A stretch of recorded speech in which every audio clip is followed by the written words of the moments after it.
The NASDAQ moves are so volatile. We're seeing down days, down 3%, up days, up 3%.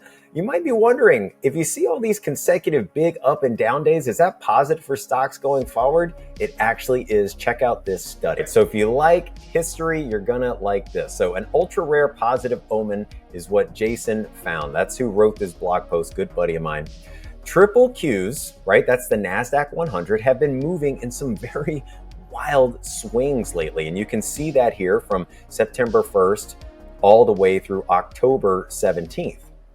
But here's what was interesting is on Friday, the Qs were down 3%. On Monday, they were up 3.3%. So Jason asked himself, well, how often do you have two absolute moves of 3% or more in triple Qs? It's a great question, right? So we had to get all the history for triple Qs. It started trading March 10th, 1999. That's 5,942 trading days, right? So a decent data set, okay? Now, if you're looking at just single days where there's an absolute 3% move, there's 483 instances, okay? But if you're looking for two times, right, like we just saw on Friday and Monday, it's only 210 days, right? So basically 3.5% of the whole data set. Okay, so it's super rare. Now, there are days where you can have more than 3% moves. I mean, you guys remember the pandemic? I mean, there was 8 days in a row where we had over 3% moves, which is pretty incredible. All right. But then he asked himself, okay, since 1999, what happens going forward after 3% moves? And you know what? He wasn't that excited about the returns because on 1 month, the Qs, they weren't up. 3 months, they were down. 6 months, they were down. And then they're just better than positive going 12 and 24 months out.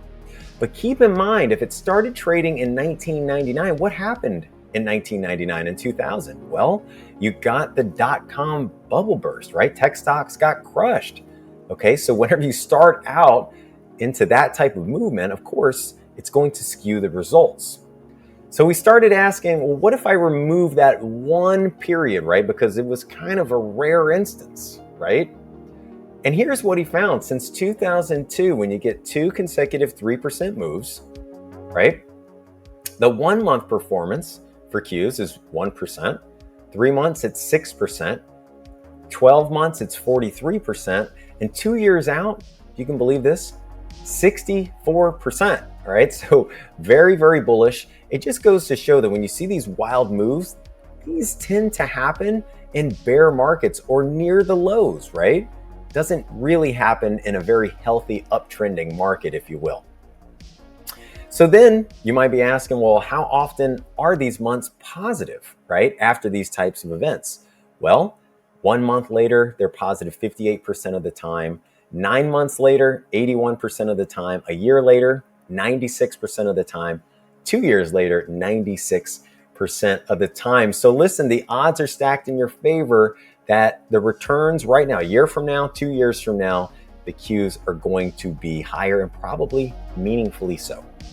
So is it volatile out there? You bet it is, but that just means there could be long-term opportunity. And based on this study, right, where you've got 2 or more 3% moves in the NASDAQ triple Qs, stocks tend to be higher a year later outside of a big tech meltdown like we saw in 1999, 2000. So I don't think that's what we've got going on right here.